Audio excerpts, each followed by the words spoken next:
Hey, salut tout le monde, c'est Gabriel. Je voulais vous parler aujourd'hui d'un livre que j'ai lu l'année dernière. Sam Walton, Made in America. C'est le fondateur de Walmart, que tout le monde connaît probablement. En fait, c'est un livre extraordinaire. C'est un livre, quand même une bonne lecture, là, 320 pages.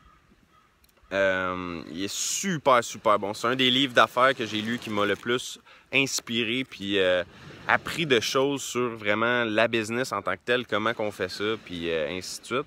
Puis son histoire est fascinante, elle est très intéressante, Sam Walton, parce que c'est un gars que, tu sais, contrairement à ce que beaucoup de gens pourraient penser, c'est un gars qui était très terre à terre, puis qui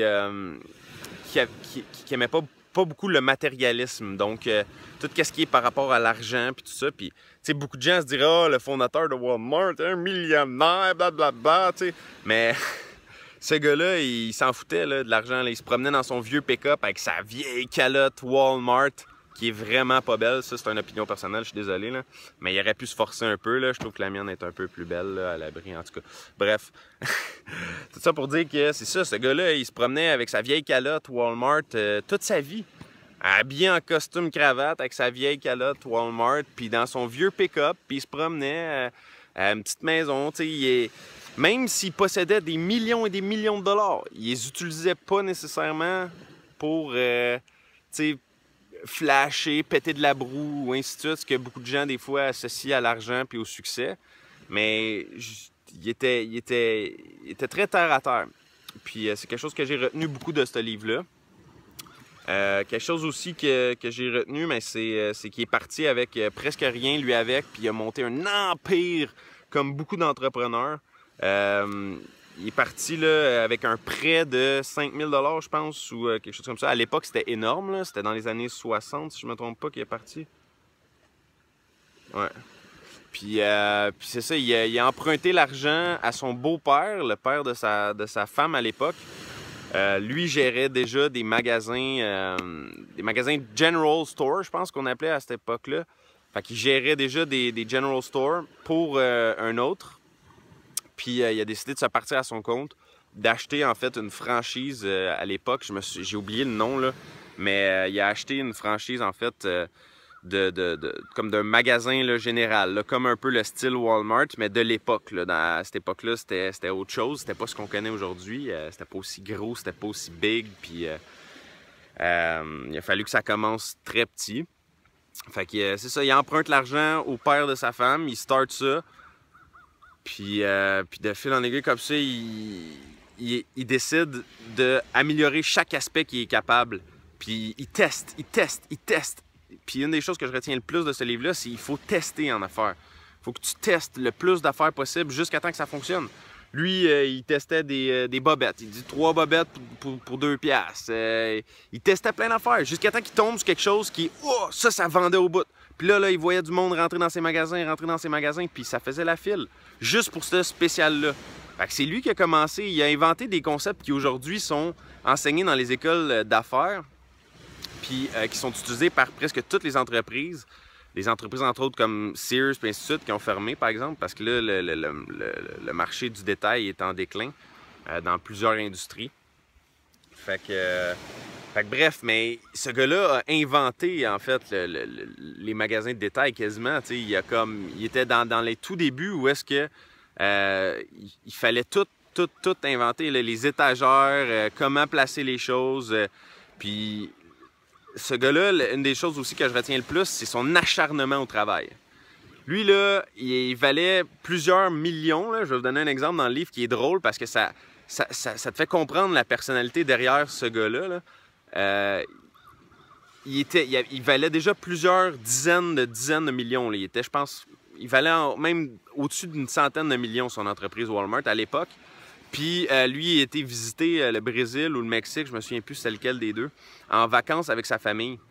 Puis lui, qu'est-ce qu'il aimait faire en vacances? C'était amener ses enfants dans des General Stores un peu partout parce qu'il visitait sa compétition. En visitant sa compétition, il prenait tout le temps des notes de qu'est-ce qu'il pouvait améliorer dans ses magasins à lui.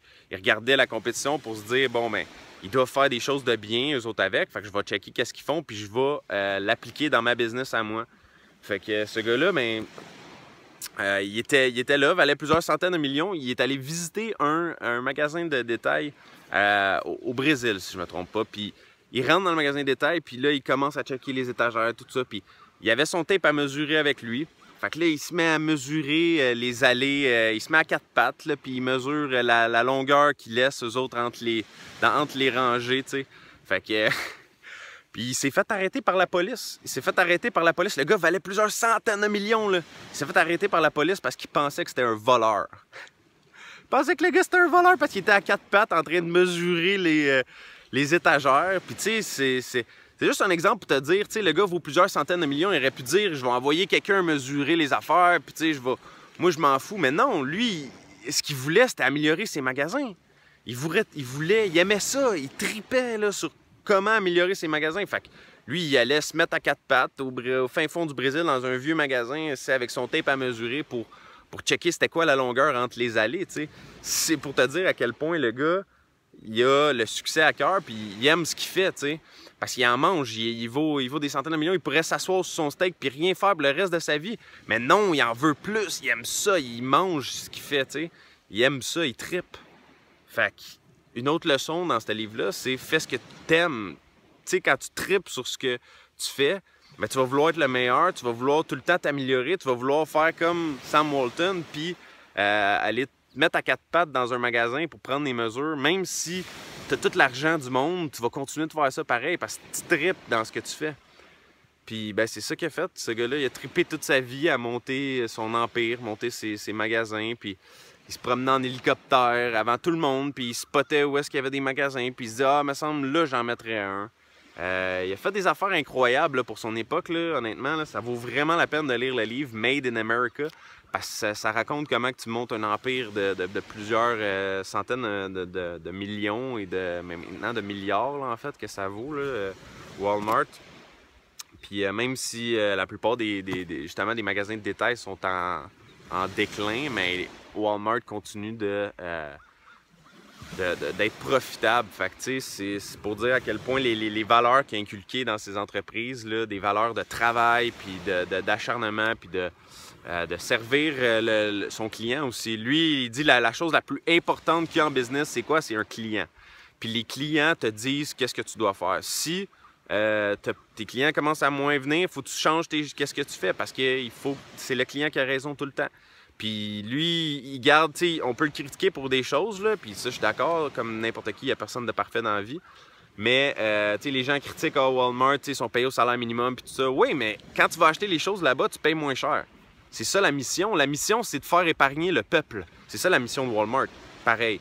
Fait que, quand tu vas dans un Walmart, tu contribues à payer moins cher les employés. T'sais, si tu veux payer les employés plus cher, il faut que tu partes une chaîne de magasins comme Walmart, mais qui va vendre les affaires 2 fois plus cher. Puis tu payes les gens 2 fois plus cher. Mais c'est pas la logique. Les gens veulent toujours ce qu'il y a de moins cher. Puis ben, lui, il a compris ça, puis il a donné aux gens ce que les gens voulaient. C'est-à-dire des bas prix à tous les jours. Ça, c'est leur slogan. Là. Mais c'est ça qu'il voulait pareil. C'est ça il s'est battu pour ça, lui. Il s'est battu pour garder les prix au plus bas possible. Puis il faisait des meetings le samedi avec ses employés pour réfléchir à comment garder les prix toujours le plus bas possible. Fait que c'est pas mal ça que j'ai retenu du livre de Sam Walton. C'est ça, je vous le recommande très fortement parce que c'est un très bon livre qui peut vous enseigner beaucoup de principes d'affaires en même temps que c'est une histoire passionnante, son aventure de vie, puis ça vaut la peine. Fait que sur ça, ben, bon succès tout le monde. Salut!